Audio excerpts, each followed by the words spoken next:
commencer. Bonne et sainte année à tous. L'année dernière, Tugdual d'Herville est venu promouvoir devant nous l'évangile de la vie, en s'appuyant sur l'enseignement de saint Jean-Paul II et aussi de ses successeurs. Une longue introduction lui a permis de rappeler quelques points de repère. L'appel à respecter, défendre, aimer et servir la vie. L'incompatibilité entre respect de la nature et irrespect pour la vie. La réalité de notre condition de fréquents aliénés qui avons tant de mal à rechercher loyalement la vérité. Et ce, jusqu'à parfois nous opposer pour cela à notre caste, quelle qu'elle soit. L'occasion aussi pour lui de rappeler l'émerveillement que l'on devrait ressentir devant toute vie, en invoquant la figure de Michel Petrucciani, pianiste virtuose et par ailleurs aussi handicapé, qui pensait avoir été préservé d'être ordinaire. 3 points ont ensuite particulièrement retenu son attention. Tout d'abord, la vision de saint Jean-Paul II sur l'évangile de la vie et la liberté. Il faut distinguer 2 conceptions de la liberté. La liberté individuelle absolue, celle que l'on peut rapprocher de ce que Zygmunt Bauman appelle la société liquide, une société sans engagement. À l'opposé, la liberté véritable, c'est celle qui comporte une dimension relationnelle, comme le dit le pape François. Celle qui permet d'agenouiller notre âme devant l'âme des autres, pour citer, car selon Maurice Zindel, seul un éclair de bonté peut aider à accéder à la vérité sur nous. Une liberté qui ainsi aide à construire celle d'autrui. Deuxième partie de son propos, le début de la vie. Il a commencé par souligner la dissymétrie de liberté entre la mère et son bébé. Puis convoqué Emmanuel Lévinas, pour qui, vous vous en souvenez, le visage, c'est ce qui interdit de tuer. Il a enfin mentionné le poids des pressions culturelles qui peut nous éloigner du chemin du vrai. Au contraire, et dans un renversement de la fameuse phrase du Christ, c'est la liberté qui nous rend vrais. Troisième partie, la fin de vie. À ce titre, il a souligné l'absurdité d'une liberté exercée sous la pression, un geste qui nous volerait le reste à vivre. Au fond, c'est une liberté qui me coupe de toute liberté. Des témoignages comme celui de Pozzo di Borgo, selon qui c'est le regard des soignants qui m'a redonné le goût de vivre, rappelait son propos sur la dimension relationnelle de la liberté. Finalement, il a souligné l'importance du consentement à l'imprévisible. Pour conclure, il a rappelé combien la première des libertés, selon saint Augustin, est de ne pas tuer. Combien la vie doit se voir reconnaître sa valeur incommensurable. Au fond, la vraie liberté, elle consiste à se donner. Et ce soir, il sera justement question de don, et plus précisément de celui de la grâce. Nous avons en effet la joie de recevoir frère François Daguet pour évoquer ce thème. Frère François, que chacun connaît, dominicain, théologien, professeur de théologie, doyen de la faculté de théologie de l'ICT, directeur émérite de l'ISTA, mais aussi grand habitué de Passeurs d'Espérance, vient nous parler de la liberté et de la grâce. La liberté et la grâce, 2 notions dont l'association n'est pas d'évidence, au moins pour nos mentalités contemporaines. Car enfin, si la grâce vient de Dieu, pour ces mêmes mentalités, la liberté ne jaillit-elle pas de nous comme une proclamation d'autonomie absolue?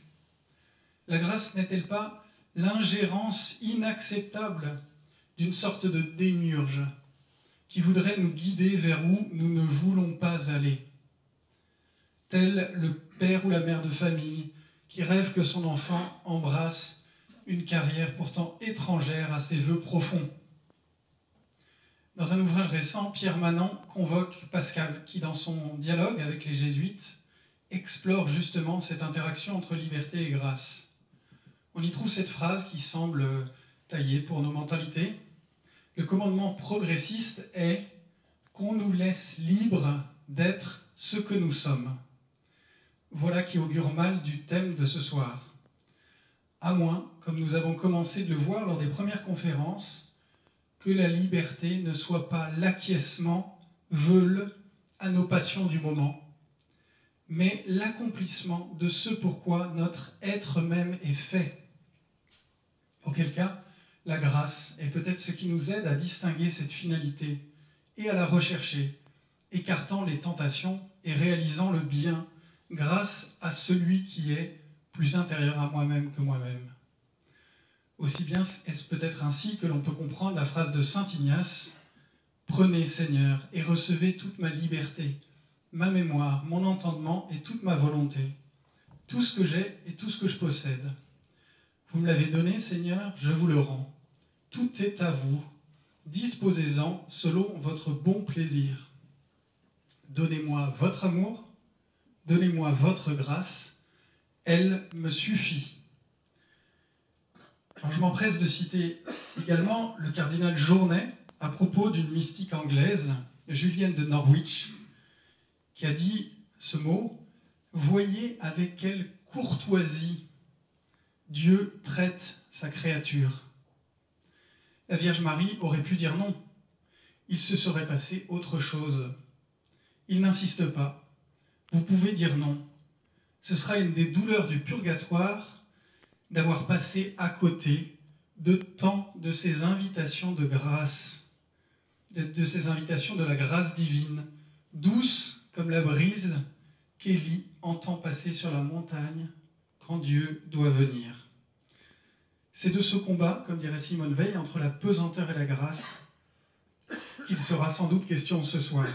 Et nous vous remercions d'avance beaucoup, frère François, de nous éclairer avec des paroles certainement aussi douces que la brise du Seigneur devant Élie.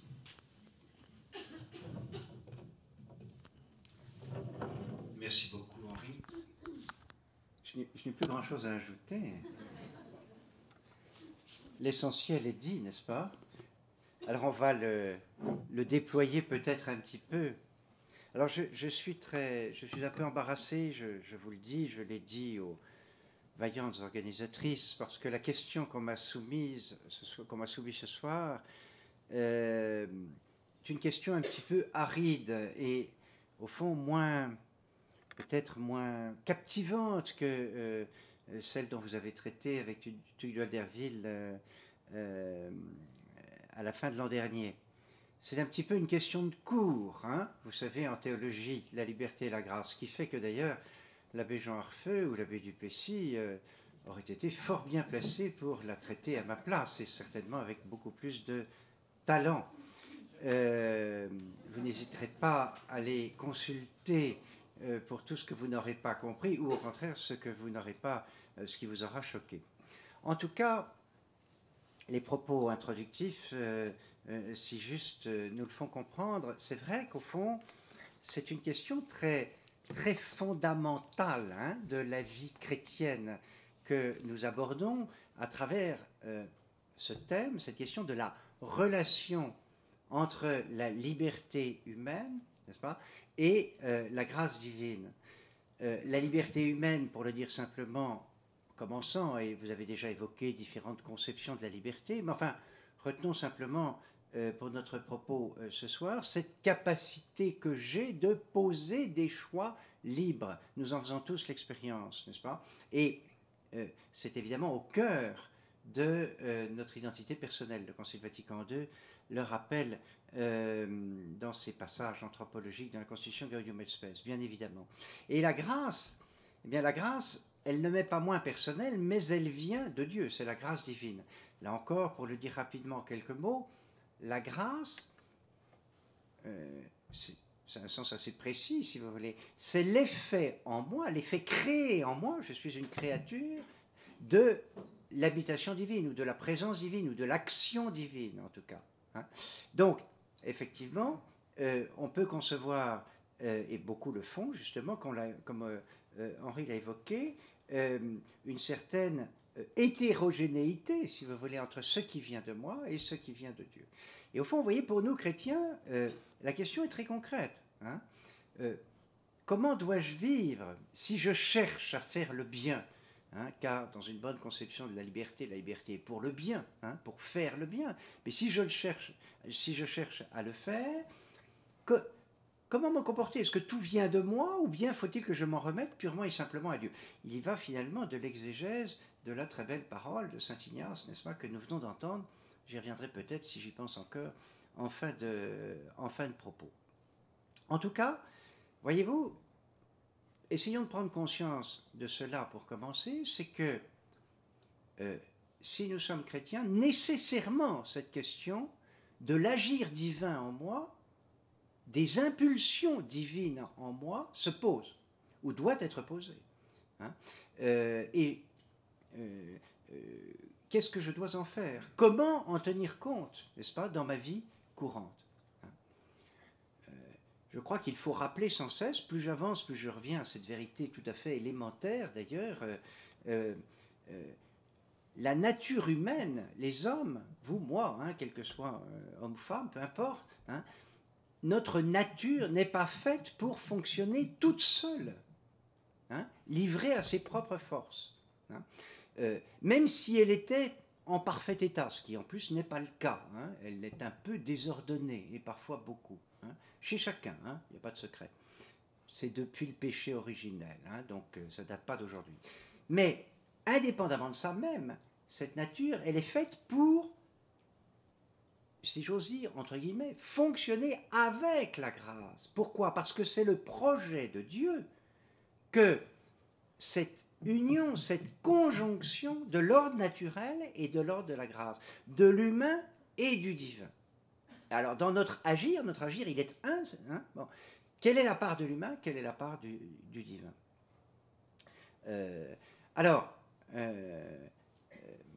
La question, inutile de vous dire, n'est pas nouvelle. Hein, et d'ailleurs, elle se posait même chez certains avant même le christianisme, hein, chez des penseurs anciens, hein, qui cependant croyaient en Dieu. Hein. Cicéron, par exemple, peu de temps avant la venue du Christ, enfin bon, belle figure du stoïcisme romain, disait ceci, si les dieux ont la prescience, la connaissance, si vous voulez, de ce que je vais faire, et si Dieu est Dieu, il a cette connaissance, alors je ne suis pas libre. Ou alors, je suis libre et les dieux n'ont pas, justement, ignorent ce qui arrivera demain, comme il le dit. Hein. Comment comprendre cela? Vous voyez, alors la chose a été formulée, ou un petit peu différemment, mais dans des termes plus contemporain, par un des grands idéologues athées du XIXe siècle, Feuerbach, hein, à travers un syllogisme qui paraît impitoyable, si vous voulez. Feuerbach, au fond, dit ceci: si Dieu existe, je ne suis pas libre. Or, je fais l'expérience au quotidien de ma liberté. Donc, Dieu n'existe pas. Hein. C'est un syllogisme implacable, si vous voulez. Hein.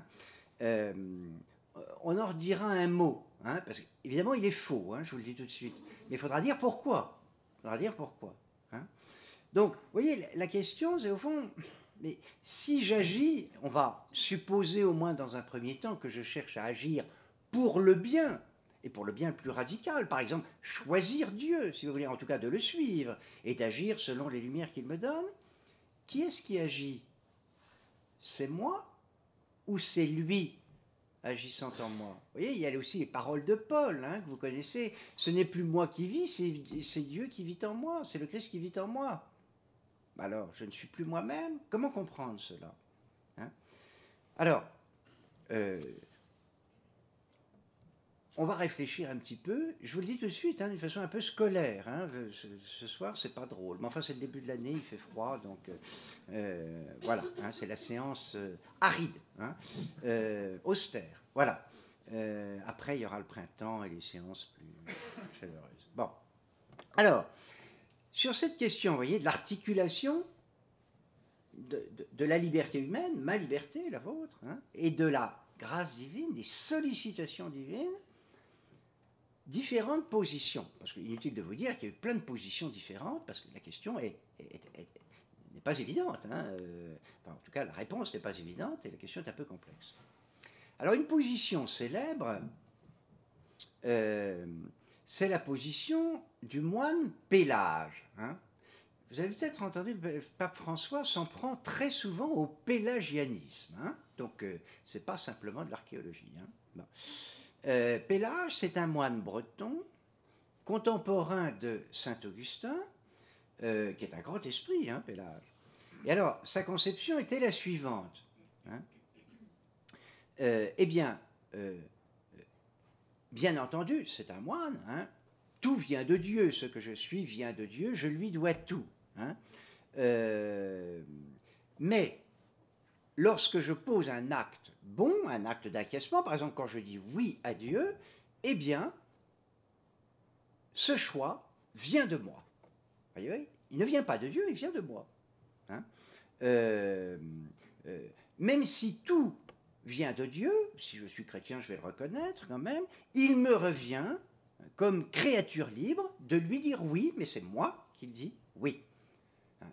Alors on prend parfois cette image, alors j'ai trouvé, il faut que je le cite quand même, Henri l'a cité, mais ma grande référence hein, pour le topo de ce soir, c'est un de mes maîtres, c'est le cardinal Journet. Hein, donc l'abbé Journet, dans un petit livre réédité, tout le temps, qui est excellent, qui s'appelle Entretien sur la grâce. C'est une des présentations les plus claires que je connaisse de la question, et je vous dis tout de suite, je n'ai rien inventé.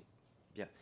Alors, Journet prend cette image, il dit, prenons l'image, toujours pour comprendre Pélage. Hein, imaginez deux personnes, deux hommes au fond d'un puits, hein, ils sont en train de se perdre, Dieu tend la main aux deux.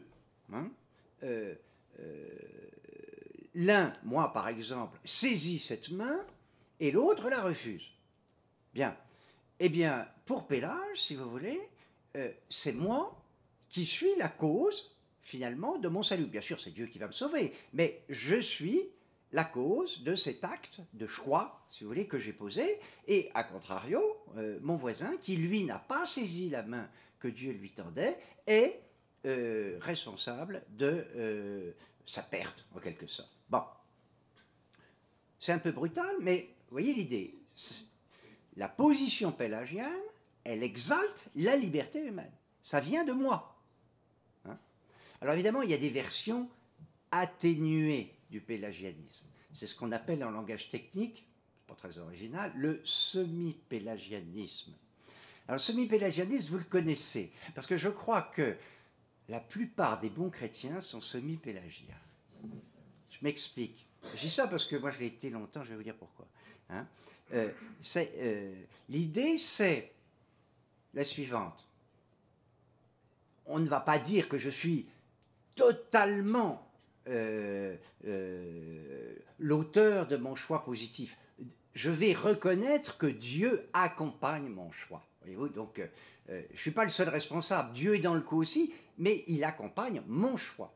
Vous avez une expression de ça à travers cet adage classique que j'ai souvent entendu dans la bouche de ma mère quand j'étais jeune. Aide-toi, le ciel t'aidera. Je vois à vos visages que vous êtes familiers de cette formule. C'est du pur semi-pélagianisme. Hein, voilà. Fais les choses par toi-même et Dieu, dans sa bonté, va t'accompagner. Hein, voilà. Voilà. Bon, ben ça, c'est du semi-pélagianisme. Je vous dis tout de suite, je considère que ce n'est pas juste. Bon, j'ai mis du temps à le comprendre. Bon, ça ne vaudra pas, je pense, l'enfer à ma mère, mais il faut corriger ce qui convient de l'être. Bien. Donc, vous voyez, première position, au fond, une position qui va exalter la liberté humaine. Pour simplifier les choses, imaginons, et ce n'est pas simplement l'imagination, la position radicalement contraire. hein, ce sera la position de Luther. Pourquoi? Parce que pour Luther, la nature humaine, du fait du péché, est totalement corrompue. L'homme, le péché a tellement corrompu la nature humaine que l'homme n'est plus capable d'aucun bien véritable. Hein. Et donc, si l'homme pose un acte bon, c'est purement et simplement Dieu qui le pose en se saisissant de lui. Hein. L'homme pécheur, pour Luther, hein, c'est une de ses conceptions théologiques qui a été évidemment critiquée, hein, à juste titre, mais pour Luther, l'homme pécheur, si vous voulez, est regardé par Dieu, hein, et Dieu va décider de le sauver. Hein. La formule latine, c'est pas compliqué, rassurez-vous, hein, il dit l'homme est simul justus et peccator, hein, simultanément juste, justifié, sauvé, et pécheur. Pécheur parce qu'il est complètement pécheur. Sauvé parce que Dieu décide de le sauver. Point barre. Hein. Vous voyez, on exalte dans cette position la toute-puissance divine. L'homme, au fond, ne peut rien par lui-même, c'est Dieu qui fait tout. Hein. Et donc, si je suis sauvé, je n'y suis absolument pour rien, c'est une pure bonté divine. Vous voyez les deux positions qui sont tout à fait contraires. Alors pourquoi elles sont contraires? Alors en métaphysique, on dit quelquefois, les contraires sont dans le même genre, c'est tout à fait juste. On voit ça tout le temps. Et c'est le cas ici. Qu'est-ce qu'il y a de commun entre ces deux positions contraires? Eh bien, ce qu'elles ont de commun, c'est que, pardon, chacune exclut l'une des parties, si vous voulez. Hein, ou c'est tout l'homme, ou c'est tout Dieu. Ou c'est l'agir humain qui est exalté, ou c'est l'agir divin. Hein, ou c'est moi qui agis, ou c'est Dieu. Hein, eh bien, dans un cas comme dans l'autre, aussi bien chez Pélage ou ses disciples, ses épigones multiples, que chez les disciples de Luther, c'est la même erreur. Car l'enjeu, c'est évidemment de comprendre que les deux doivent coopérer et marcher ensemble. Hein, la liberté humaine et la grâce divine. Hein, donc, j'affirme que l'acte bon, hein, est le fruit de l'agir de l'homme et de l'agir divin. Oui, mais quand j'ai dit cela, je n'ai pas résolu la question. Comment se fait cette articulation? Ce serait trop simple de s'en tirer par une espèce de pirouette. Hein. Bon, alors avançons. Comment comprendre la coopération de l'agir de Dieu et de l'agir de l'homme? Là encore, hein, il y a différentes doctrines. Hein. Alors, la doctrine la plus traditionnelle, hein, celle à laquelle je me rattache, qui je crois d'ailleurs est la doctrine de l'Église, hein, de façon assez manifeste, elle s'enracine chez saint Paul, chez saint Augustin, hein, chez saint Thomas, sans surprise. Elle consiste à dire ceci, et c'est là qu'il y a une précision importante, hein, qui est apportée, c'est que l'action humaine est subordonnée à l'œuvre divine, à l'agir divin, si vous voulez. Hein. Donc, vous voyez, c'est pas seulement dire, si j'agis bien, c'est à la fois Dieu et l'homme, hein, encore une fois, la grâce et la liberté, c'est plus précisément dire, c'est Dieu qui agit par moi. Vous voyez, c'est-à-dire que c'est la grâce qui va agir par la liberté humaine. Alors, notre ami Journet prend l'image, d'abord, hein, prenons-le dans le monde végétal, évidemment c'est assez différent, mais enfin, pour commencer à ce stade, d'un rosier. Hein, un rosier qui donne une rose, hein, à la belle saison. Hein. Cette rose, alors le rosier, c'est une créature de Dieu aussi. Hein, donc, en un sens, Dieu accompagne aussi la vie du rosier. Hein. Je ne vais pas vous dire que le rosier est habité par la grâce, mais vous voyez l'idée, c'est que il y a quand même une présence divine à cette créature, tout simplement, qu'est le rosier. Alors, la rose que produit le rosier, est-elle l'œuvre du rosier ou l'œuvre de Dieu? Hein? Eh bien, réponse, la rose est l'œuvre du rosier, bien entendu, mais c'est Dieu qui donne au rosier de produire la rose, voyez-vous. Hein? En quelque sorte, Dieu enveloppe la créature ici qu'est le rosier pour qu'elle agisse selon sa nature, la nature du rosier qui est de produire la rose, comme la nature de la vache est de produire du lait. Bien. En langage technique, je n'en abuserai pas, je vous promets ce soir, hein, on dira que, c'est en particulier le langage de saint Thomas, que le rosier est cause seconde, hein, et immédiate, en un sorte, de la rose, mais que Dieu est la cause première, parce qu'il donne précisément au rosier de pouvoir vivre selon sa nature. Hein. Et c'est parce que, justement, Dieu respecte, hein, et veille en quelque sorte, hein, touche, si vous voulez, symboliquement, le rosier, que le rosier peut vivre selon la nature. Alors, appliquons cela à l'acte bon, cette fois-ci, de la personne humaine, de vous, de moi. Hein. La différence, c'est que pour paraphraser, si j'ose, Pascal, je dirais que nous sommes des rosiers pensants. Bon, on parle de roseau, lui, hein, vous le savez. Bon, alors, voyez, reprenons la situation que j'évoquais à propos de Pélage tout à l'heure, hein, des hommes au fond du puits. Dieu me tend la main pour me sauver, ça c'est sûr, hein, c'est lui qui prend l'initiative. Mais, justement, si je la saisis, cette main, hein, c'est que il me donne en même temps, bien sûr c'est moi qui vais la saisir, librement, mais c'est qu'il me donne ce qu'il faut pour que je saisisse sa main. Vous voyez la nuance, hein? C'est-à-dire qu'au fond, il forme de l'intérieur, en quelque sorte, l'acte que je vais poser, qui est de lui dire oui, et de saisir sa main, et de me tourner vers lui. Vous voyez, il veut me sauver en passant par moi. Voyez.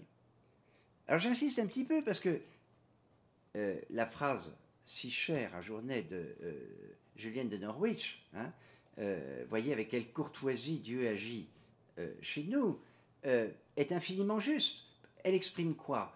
Le fait que la plupart du temps, enfin vous me corrigerez, c'est vrai qu'ici il faut que je fasse attention parce que nous avons un tel degré de sainteté dans cette paroisse que nous ne sommes pas dans le monde ordinaire, mais la plupart du temps nous ne faisons pas attention à l'œuvre divine en nous, parce que Dieu est infiniment discret, et là en particulier réside sa courtoisie. Il ne se manifeste pas, mais ça ne signifie pas qu'il n'agisse pas. Hein. Il nous sollicite sans cesse. Hein. Un de mes confrères, frère Jean-Michel Gary, a cette belle formule que je lui emprunte volontiers. Hein. Toute âme humaine est une citadelle assiégée par la grâce. Vous voyez, c'est-à-dire sollicitée par Dieu en permanence. Mais nous n'y prêtons pas attention, bien souvent. Voyez, et nous agissons par nous-mêmes. Hein. Aide-toi, le ciel t'aidera. Hein. Alors on fait par soi-même, puis quand ça ne marche pas, on dit « Oh Seigneur, Seigneur », et puis on va voir son curé, on lui dit « Vous ne pourriez pas durer une messe pour que je puisse obtenir ceci ou cela ». Vous voyez, hein. Mais est-ce que c'est ce que... Est-ce que je cherche à répondre à une impulsion divine ou pas? Je n'en sais rien, hein, bien sûr. Mais voilà, vous voyez, la ligne de la grande doctrine, en tout cas je crois de l'Église, hein, très bien exprimée, je crois, encore une fois, par Journet, c'est que, encore une fois, Dieu agit en moi de telle sorte que je pose librement, il me donne tout ce dont j'ai besoin pour poser librement cet acte d'acquiescement qui sera cependant bel et bien mon acte. Hein. Car évidemment, il faut que les choses, de toute façon, passent par moi. Hein. On peut à nouveau citer saint Augustin, déjà cité tout à l'heure, hein, Dieu qui t'a créé sans toi ne veut pas te sauver sans toi. Hein. Donc, j'en dirai un mot tout à l'heure, si nous ne voulons pas, eh bien, il ne se passera rien. Donc, vous voyez, c'est comme ça qu'il faut, je crois, profondément comprendre, j'y reviendrai bien un petit peu en terminant, cette articulation de la liberté humaine et de la grâce divine. Hein. Vous voyez, c'est très important parce que si on prend cela au sérieux, je veux dire, nos comportements humains, nos actes humains, si vous voulez, peuvent être assez différents, je veux dire. Ou en tout cas, notre première réaction, c'est de dire, qu'est-ce que Dieu veut, si vous voulez? Et ce n'est pas toujours cela qui anime nos esprits, et nos esprits de bons chrétiens. Hein.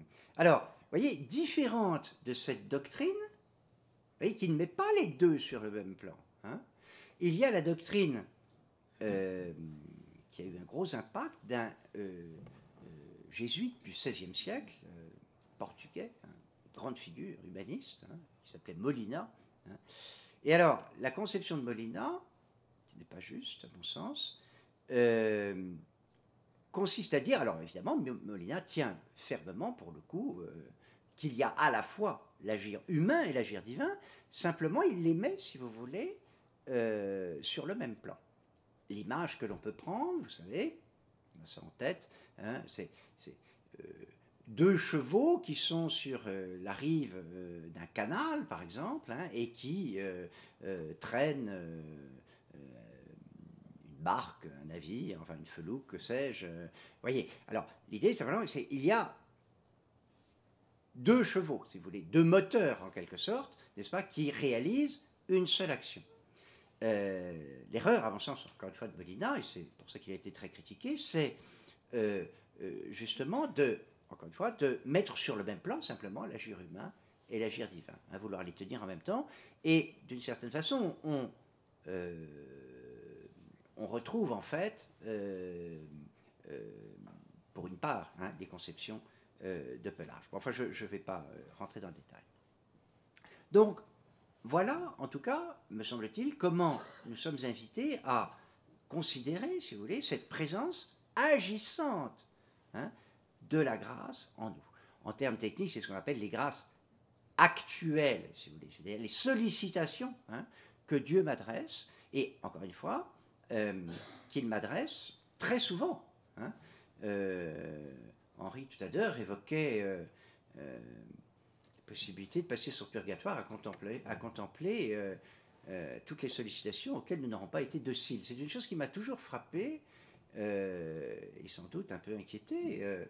À la chapelle de la médaille miraculeuse rue du Bac, vous connaissez la représentation bien sûr de la Vierge, hein, et alors il y a des rayons qui sortent des mains de la Vierge, et parmi ces rayons, il y a des rayons qui sont noirs. La plupart sont blancs, mais il y en a qui sont noirs. Alors on a demandé à Catherine Labouré, c'est quoi ces rayons noirs? Ben ça, ce sont toutes les grâces perdues. Voilà. Et ça, je crois que c'est très juste, hein, à travers cette image. Il y a, j'en suis convaincu, quantité de sollicitations de Dieu dans nos vies auxquelles nous ne répondons pas, auxquelles peut-être nous ne prêtons même pas attention, tellement nous sommes enfermés en nous-mêmes, et imbus de la grandeur de ce qui vient de nous. Hein. J'en dirai un mot pour terminer. C'est l'aspect pratique, si vous voulez, de vie chrétienne et spirituelle de la question un petit peu théorique qui m'est soumise. Alors, je continue un petit peu à travers, je ne veux pas être trop long, hein, à travers quelques points encore. Hein. Je reprends un petit peu la question de Feuerbach. Hein. Ben, si Dieu agit, vous voyez, s'il intervient dans mon acte libre, mais est-ce que je suis encore libre alors? Est-ce que je peux me dire libre? Hein. Ça mérite d'être creusé un petit peu, justement. Et c'est ça qui est merveilleux. Vous voyez, il y a une espèce de... Vous allez voir, il y a une compréhension spontanée qui est à corriger. Laquelle? L'enjeu, c'est de comprendre que quand Dieu intervient dans ma vie, ce qu'il fait tous les jours, hein, quand il me sollicite, hein, il le fait pour que j'agisse librement. Vous voyez? Toujours plus conformément à ma nature d'être libre, encore une fois, avec une conception de la liberté qui est une liberté pour le bien, hein, et non pas de pure indifférence au bien et au mal. Hein. voyez, si, je reprends mon image du rosier, si Dieu donne au rosier d'exister, hein, c'est par pure beauté d'abord, et c'est pour qu'elle puisse produire des roses selon sa nature. Hein, voilà. Voyez, l'enjeu, bien comprendre, c'est que plus Dieu me rejoint, me sollicite, me touche, entre guillemets, hein, ce sont des touchés de l'âme, plus je suis libre. Alors que, vous serez d'accord avec moi, je pense, pour dire que souvent chez nos contemporains, et c'était le cas de Feuerbach, la compréhension est contraire. Si Dieu agit, je ne suis plus libre. C'est tout le contraire. Si Dieu agit, je suis encore plus libre. Oui. Et ça, je crois que le chrétien doit en faire expérience, et qu'il en fait l'expérience. Hein. Plus je suis dépendant de Dieu, plus je suis libre. Tout à fait étonnant. La plupart des gens ne comprennent pas ça. Hein. Il n'y a pas longtemps, j'étais dans un livre de Pierre Vadin, justement, il y avait une citation de Montesquieu qui parlait de la règle des moines, hein, et dit « Le moine aime la règle qui l'afflige. Hein. » Bon, on voit bien l'idée. Hein. Bref, les gens s'imaginent que si on est chrétien, a fortiori d'ailleurs si on est religieux, on est moins libre. Combien de fois j'ai entendu ça? Ah ben vous ne pourrez plus faire ceci. Oui, c'est vrai que ça implique des sacrifices, hein, quelquefois. Ben justement. Hein. Oui, mais profondément, on est infiniment plus libre. Et j'espère que vous faites tous cette expérience que, précisément, la vie chrétienne, la vie avec le Christ, parce qu'il est justement la vérité, nous rend infiniment libres. Bien plus libres en tout cas. C'est-à-dire capable de vivre selon notre nature la plus profonde, la plus vraie, justement, hein, qui est précisément de choisir le bien. Vous voyez, posons-nous la question comme ça, de façon un peu abrupte. Qui est le plus libre? Le 68ard qui a tout bazardé pour faire ce qu'il veut, ou Saint François d'Assise? Vous voyez, elle est là, la question. Vous voyez, et c'est vrai pour chacun de nous. Et c'est vrai pour chacun de nous. Vous voyez, ce qui est en cause, c'est de comprendre, encore une fois, que l'action, l'agir divin, nous pousse à être toujours davantage nous-mêmes. C'est ça qui est magnifique. Hein. C'est pour ça que je suis chrétien, hein, aussi, en passage. Hein. Enfin, il y a d'autres raisons, mais je me réjouis de cela, si vous voulez. Hein. Alors, ça peut aller avec le fait, effectivement, aussi, ben, évidemment, c'est aussi porteur d'exigence. Hein. C'est-à-dire qu'il y a des choses qu'on ne fera pas. Ah oui, oui, oui, c'est moins confortable. Hein, ça. Ouais. Bon, mais... Donc, cela me conduit, justement, à discerner d'une façon toujours plus approfondie, hein, les biens les plus véritables de ma vie. Hein. Bon. Encore un ou deux points. Alors, je reviens à cette question de la préscience divine, parce que ce sont des questions qui sont très connexes. Hein. Est-ce que Dieu connaît les actes que je vais poser? Ah, hein, bon, là encore, réflexe premier, un peu spontané, si Dieu connaît l'acte que je vais poser demain, ben je suis plus libre. Et je suis prédéterminé. Hein. Alors, c'est pas très difficile de dénouer cette petite difficulté. Non, pourquoi? C'était pas juste de dire ça, parce que, effectivement, je vais tenir, c'est la réponse à Cicéron, hein, je vais tenir que Dieu connaît très bien tous les actes que je vais poser durant ma vie, mais il les connaît au présent de leur effectuation. Vous voyez? Il les connaît dans l'instant où je les pose. C'est-à-dire, et c'est ça évidemment que nous avons du mal à nous représenter, hein, c'est que l'éternité divine, hein, est une présence à tout les instants, si vous voyez, de l'histoire, de la vie de chacun, de toute l'histoire des hommes, etc. Et donc, Dieu connaît toutes choses, oui, effectivement, mais au présent de la réalisation de cette chose.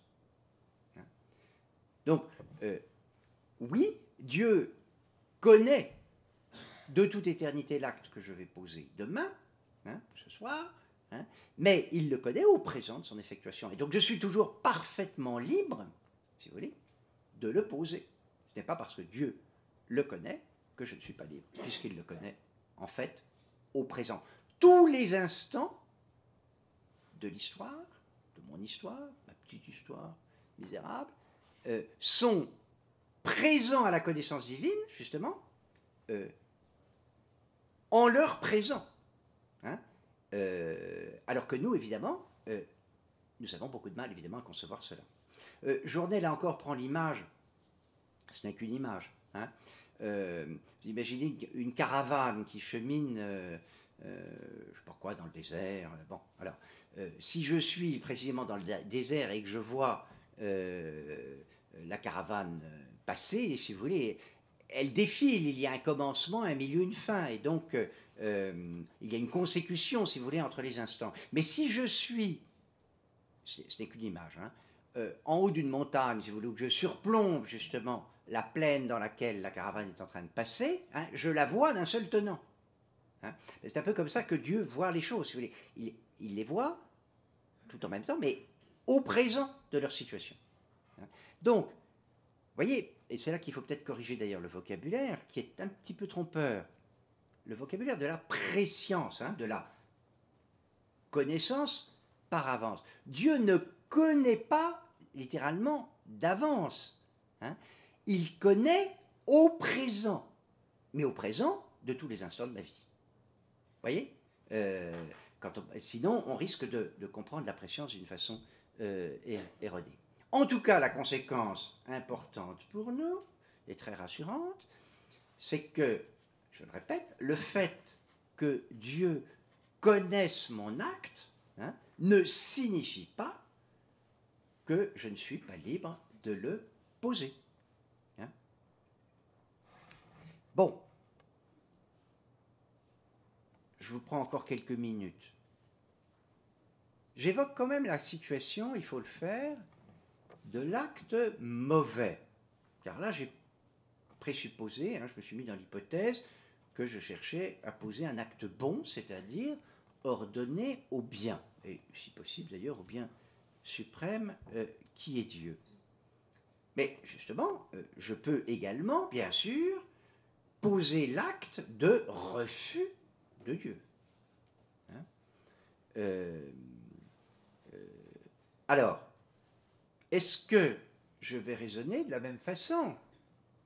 Est-ce que je vais dire que Dieu accompagne cet acte justement de la même façon qu'il accompagne l'acte bon? Et bon, on est bien compte que ça ne peut pas fonctionner exactement de la même façon. Alors, qu'est-ce qu'il faut dire? Je crois que ce qu'il faut dire, c'est que le fait de pouvoir poser un acte, en l'espèce mauvais, vient de Dieu. Il me donne cette possibilité, indiscutablement. Et il ne revient pas dessus.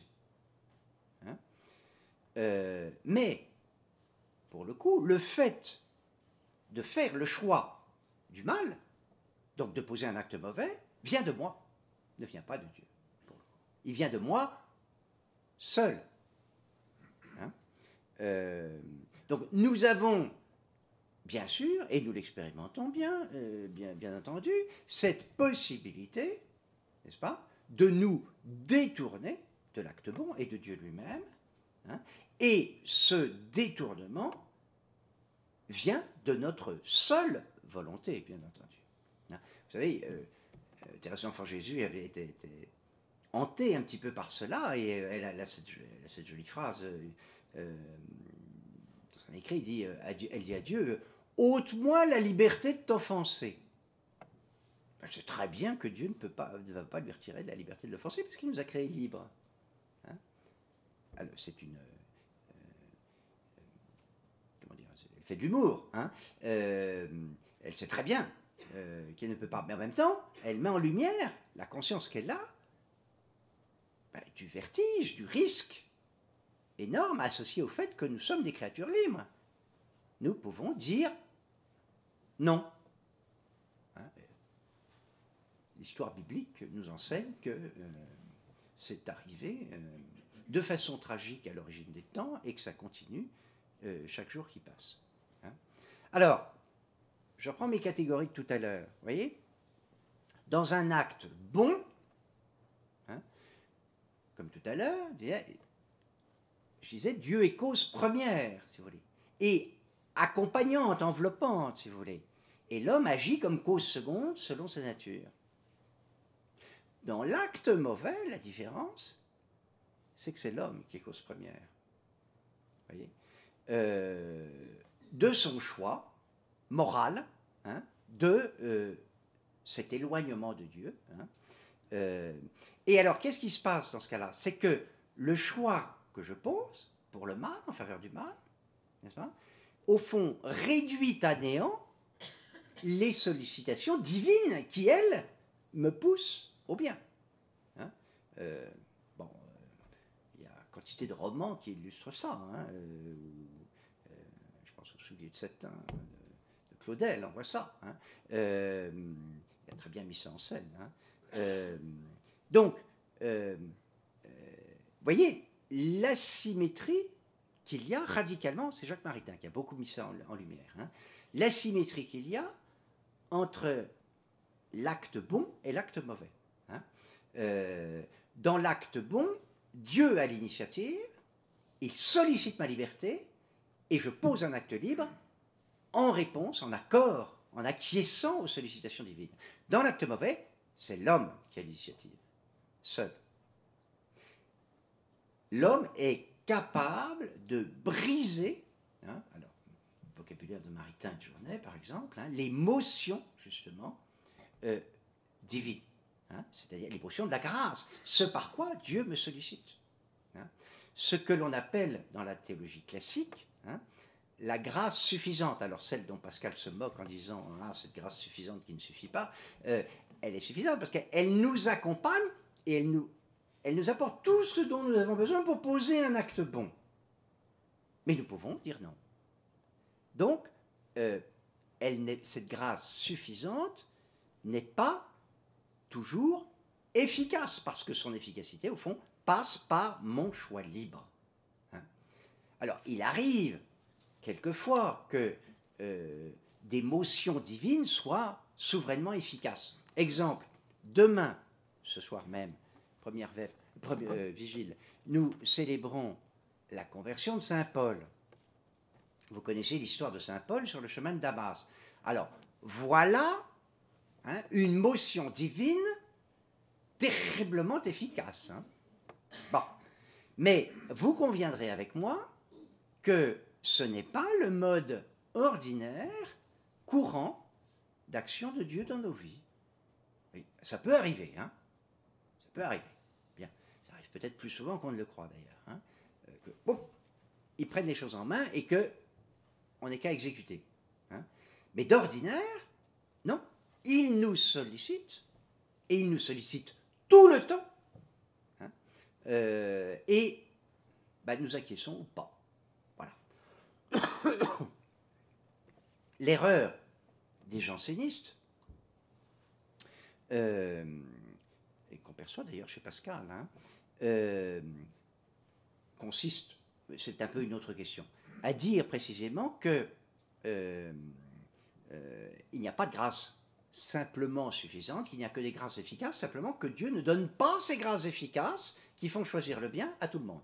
Hein, et c'est ça qui a été condamné dans le jansénisme.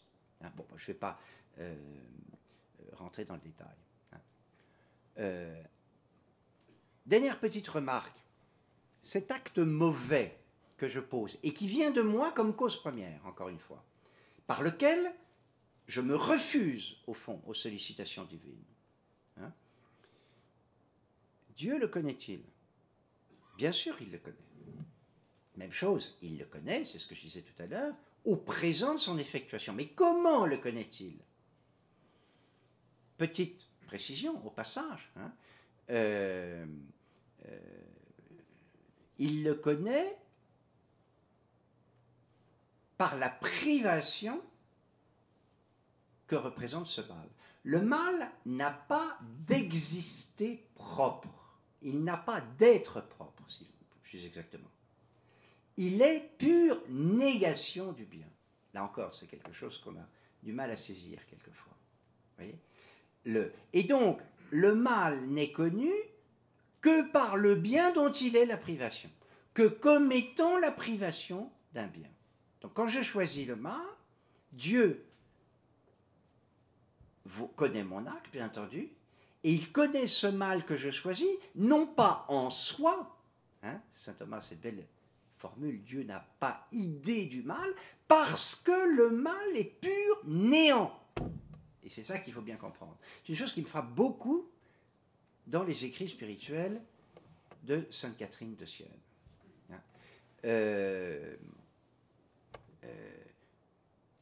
Puisqu'elle parle avec Dieu comme je vous parle ce soir, enfin, si ce n'est que c'est beaucoup plus dialogal d'ailleurs, hein, parce que je lui pose des questions, il répond. Bon, voilà.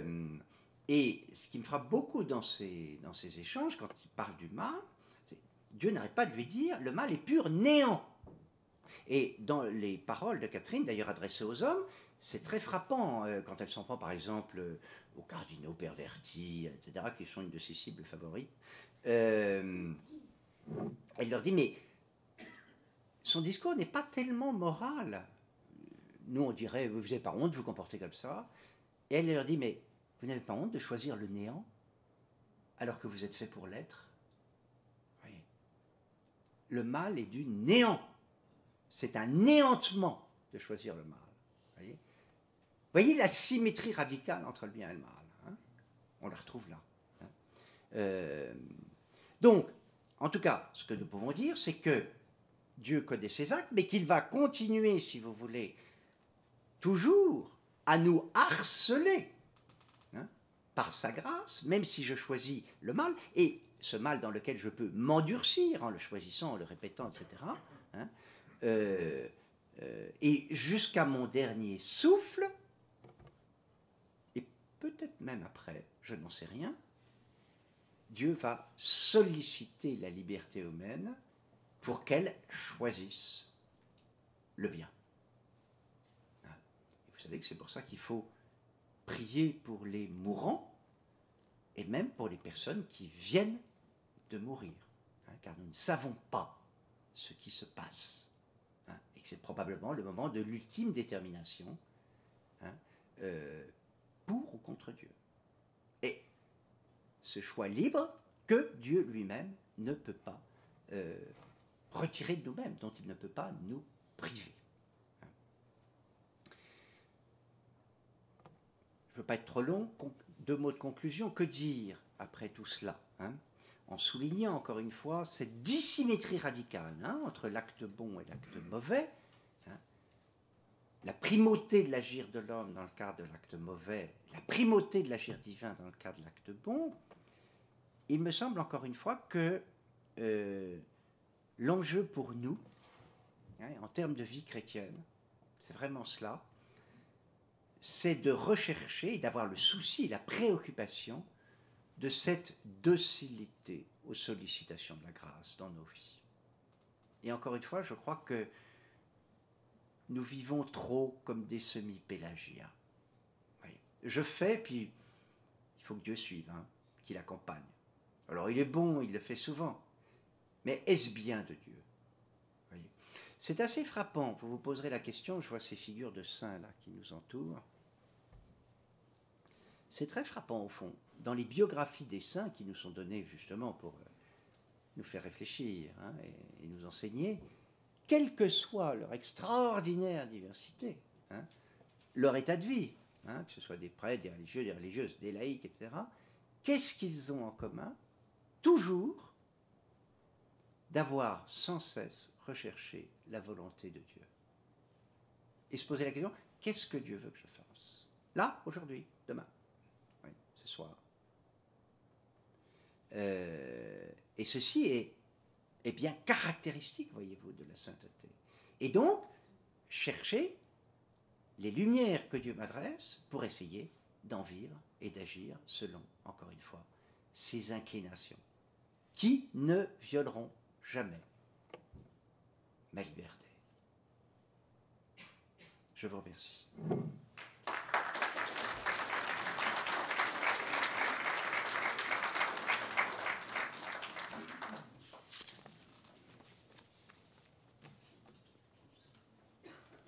Merci beaucoup, frère François. Pardon. Merci beaucoup. Des questions?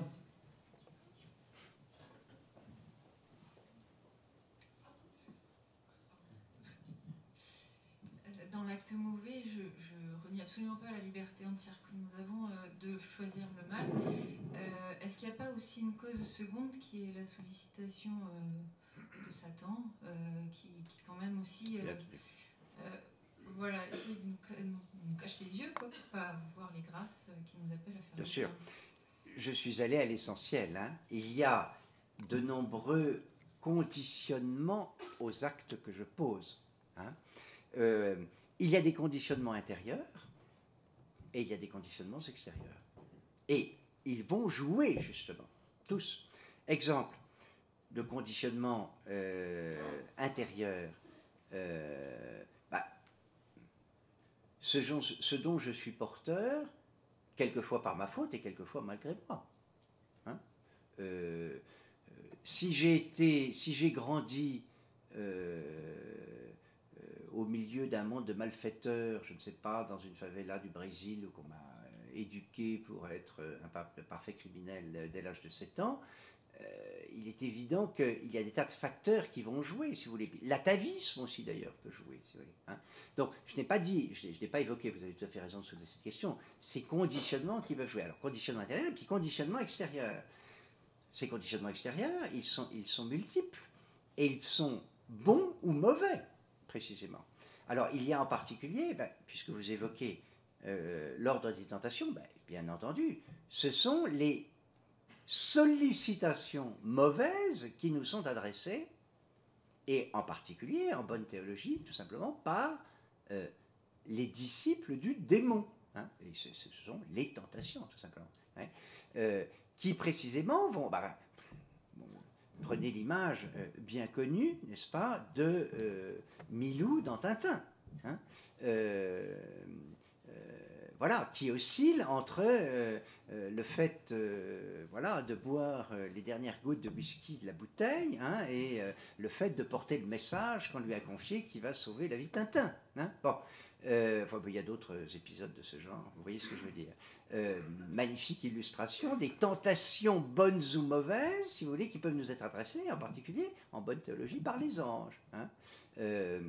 Donc, bien sûr, le tentateur, à travers ses sbires, qui sont les démons, vient tout faire pour essayer de nous détourner précisément d'un agir bon, c'est-à-dire des sollicitations bonnes de la grâce, et également d'ailleurs peut-être des actions bonnes de nos bons anges, à commencer par notre ange gardien, auquel, bien la plupart du temps, nous ne pensons jamais, alors qu'il est en perpétuel travail à notre bénéfice, hein, bien sûr. Et puis, parmi les causes extérieures, si vous voulez, les conditionnements extérieurs de l'acte, il y a aussi tous les conditionnements sociaux, hein, bien sûr, qui ont toute leur importance. C'est pas à vous que je vais le dire, hein, l'importance d'une éducation, d'un groupe humain précisément, c'est de disposer les membres de telle communauté justement à agir en vue de leur bien et du bien d'ailleurs de la communauté elle-même. Hein.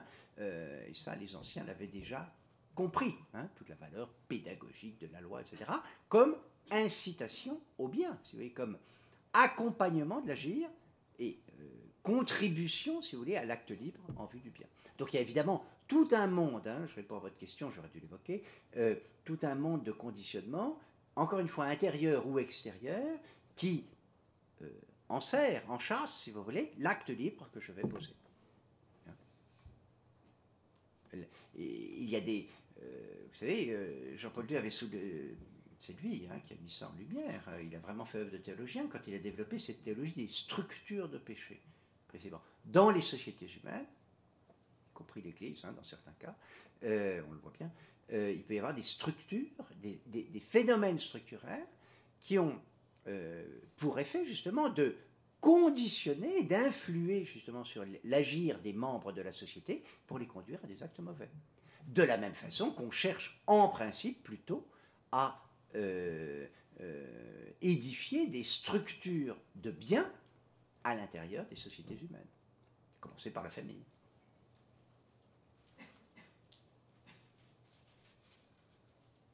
Vous avez expliqué, frère, mon père, je ne sais pas comment on dit, C'est pareil.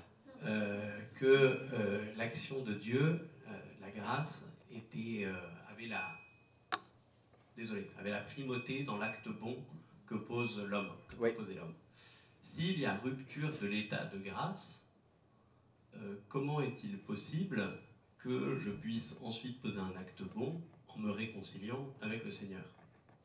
Alors, on va entrer dans des petites distinctions très importantes dans l'ordre de la grâce. On distingue, je n'ai pas voulu compliquer les choses, on distingue traditionnellement justement la grâce sanctifiante des grâces précisément actuelles. Je m'explique.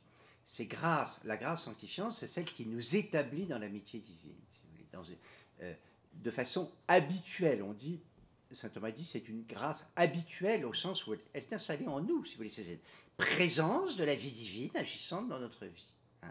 Et sur le fondement, bien sûr, de cette grâce sanctifiante, Dieu, en plus, va agir justement en nous sollicitant ponctuellement par des grâces actuelles nous conduisant bien.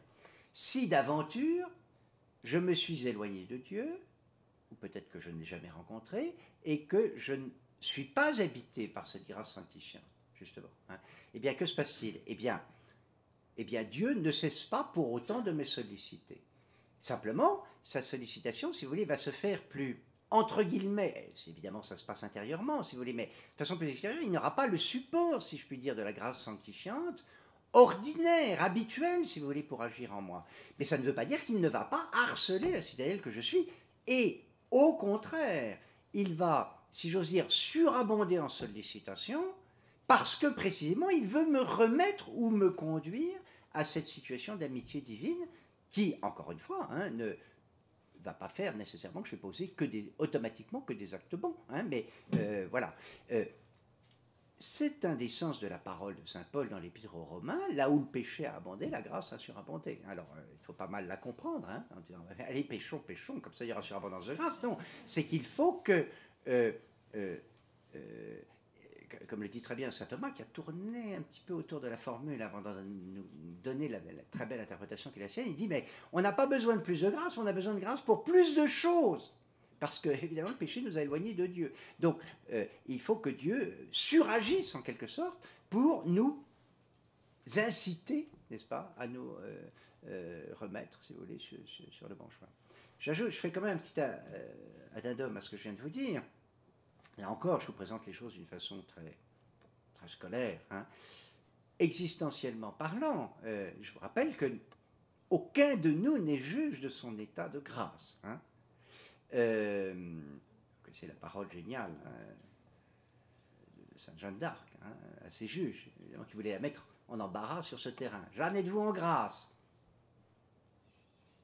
Si j'y suis, Dieu m'y garde. Si je n'y suis, Dieu m'y mette. Je ne peux pas savoir. Ce qui signifie également que, enfin, entre autres, la théologie contemporaine considère, en particulier nous pousse à le dire, n'est-ce pas, que nous devons considérer qu'il se peut fort bien, et heureusement que c'est le cas, que quantité de personnes, même non baptisées, si vous voulez, non chrétiennes, peuvent être cependant habitées par la grâce sanctifiante.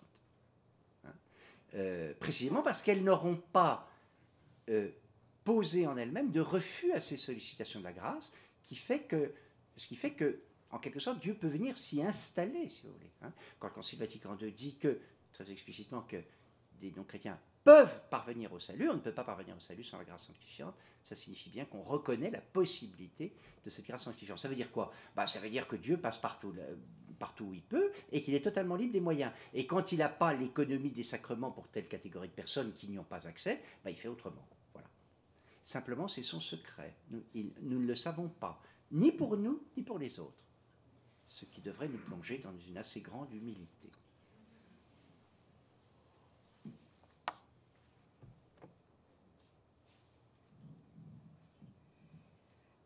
je me demandais dans quelle mesure on peut rapprocher les signes que Dieu nous donne de la grâce.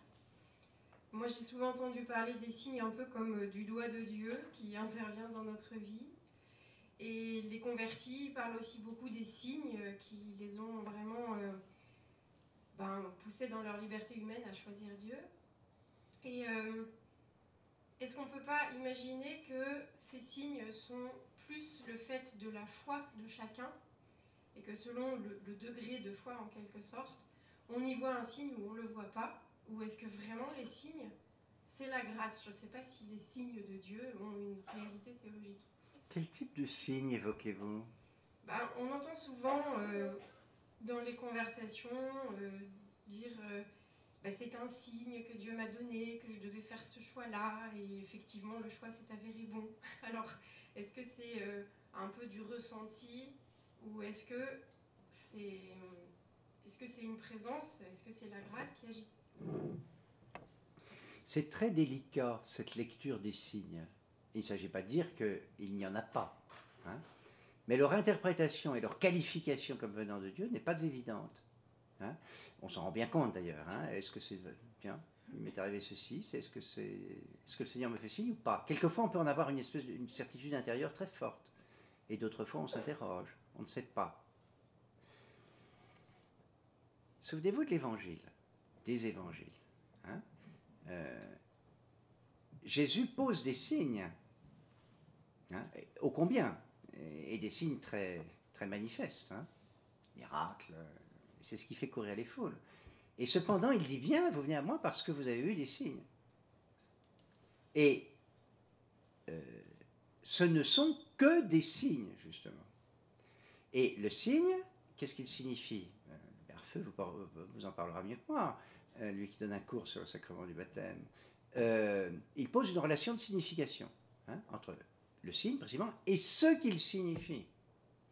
Et Jésus, au fond, ne cesse de nous faire comprendre et d'attirer notre attention sur le fait que ce qui compte, c'est le signifié. Et le signifié dans les signes que Jésus pose, c'est le salut qu'il apporte. C'est la guérison du péché. Donc, pourquoi je vous dis ça? C'est que, en me fondant sur les évangiles eux-mêmes, je dirais, bien sûr, il y a des signes dans la vie chrétienne, mais ce n'est pas le mode le plus courant d'agir de Dieu. Ils peuvent être, dans certains cas, hein, des manifestations, quelquefois sensibles, de la présence divine, mais il faut être relativement prudent. Parce que, encore une fois, la plupart du temps, quels sont les signes par excellence de la vie chrétienne? Ce sont les sacrements. Hein. Thomas commence à traiter les sacrements en disant le sacrement est du genre du signe, justement, hein, du signum. Voilà. Mais ce sont bien sûr, ce sont des signes, mais ô combien, d'ailleurs, éloquents, mais d'une réalité de grâce, précisément, qu'ils réalisent, hein, qu'ils opèrent, mais qui n'est pas du tout de l'ordre sensible. Et le danger, on le voit bien quelquefois, de la quête des signes dans la vie chrétienne, c'est en fait la quête d'un signe sensible. Or, dans l'ordinaire de la vie chrétienne, je pense que vous serez d'accord avec moi, eh bien, les signes sensibles ne sont pas très nombreux. On aimerait qu'il y en ait plus. Tout comme les foules qui entouraient Jésus. Hein? Donne-moi un signe que je sache. Et qu'est-ce que répond Jésus? En fait, de signe, vous n'en aurez qu'un. Vous savez lequel? Le signe de Jonas. C'est-à-dire le Fils de l'homme, passant de la mort à la vie en 3 jours. Voilà. C'est le signe par excellence de la vie chrétienne. Alors, il y a des signes dans nos vies, il faut les interpréter avec prudence. Quelquefois, il faut prendre conseil. Vous savez, on voit des gens comme ça qui arrivent. Oh, mon père, j'ai eu un signe, voilà ce qui m'est arrivé. Ah oui, bon, d'accord, mais enfin, est-ce que c'est... Vous êtes sûr que c'est l'Esprit Saint? Oui, oui, je suis sûr. Bon, vous avez de la chance, moi, je ne suis pas sûr. J'en sais rien, je n'en sais rien. Vous voyez?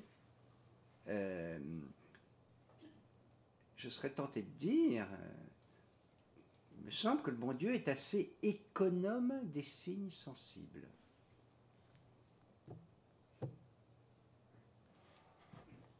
Trop à notre goût, certainement.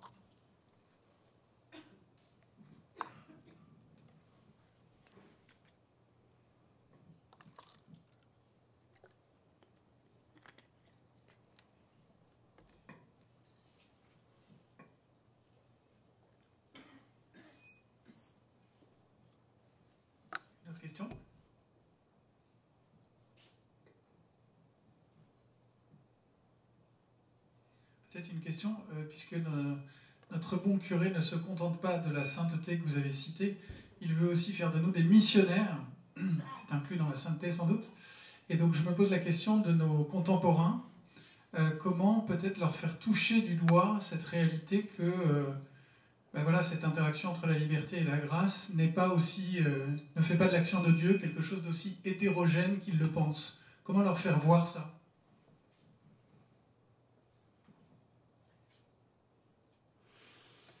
Je repense à la formule de saint Augustin que vous avez utilisée tout à l'heure.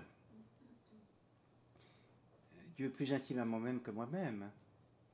C'est-à-dire que, justement, pour ne pas avoir une conception extrinséciste, si vous voulez, de la présence divine, c'est comprendre, au contraire, essayer de leur faire percevoir qu'il vient au plus profond de moi-même pour me révéler à moi-même, justement. Oui.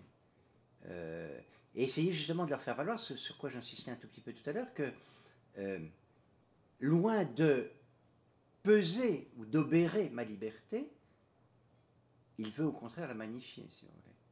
Mais en l'ordonnant, précisément, ou en l'aidant à être ordonné au bien le plus grand et le plus vrai. Mais je conçois fort bien que ce ne soit pas facile de le faire percevoir à nos contemporains. Certainement essayer de, justement, de défaire ces schèmes très ordinaires, dans lesquels on baigne tout le temps, selon lesquels, par exemple, c'est vrai pour Dieu, c'est vrai pour la loi. La loi vient enfreindre ma liberté, c'est une conception contemporaine très immédiate. C'est la négation même de la grande conception de la loi, qui est justement, et en particulier lorsqu'elle est intérieure, tout ordonné, encore une fois, justement, elle fait partie de la pédagogie d'ailleurs, divine, tout ordonné à l'exercice de ma liberté. Et elle me rend plus libre.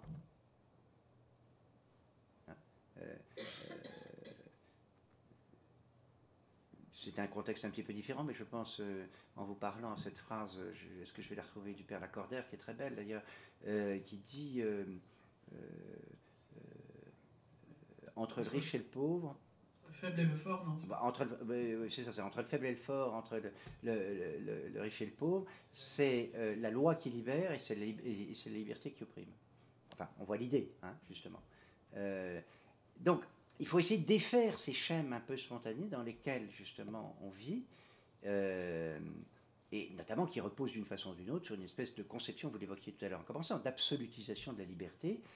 Et là, c'est une autre question que je n'ai pas voulu aborder ce soir, cette conception que l'un autre de mes maîtres, le père Pincard, s'appelait la liberté d'indifférence, c'est-à-dire, voilà, je suis libre, ça veut dire que je choisis indifféremment le bien ou le mal, et c'est là ma grandeur. Non, justement.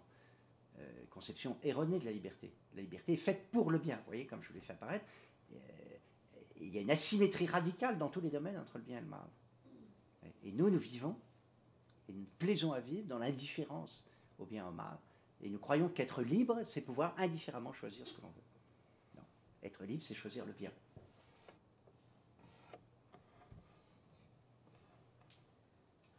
Une dernière question ou, oui. Ou père, on passe... Ah pardon, il y a une question. En fait, la liberté n'est rien, puisque tout le monde est libre. Je n'ai pas compris. En fait, la liberté n'est rien, puisque tout le monde est libre.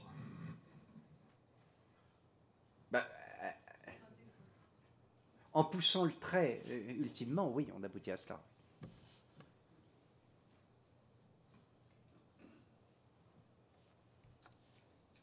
Père, est-ce que nous prions?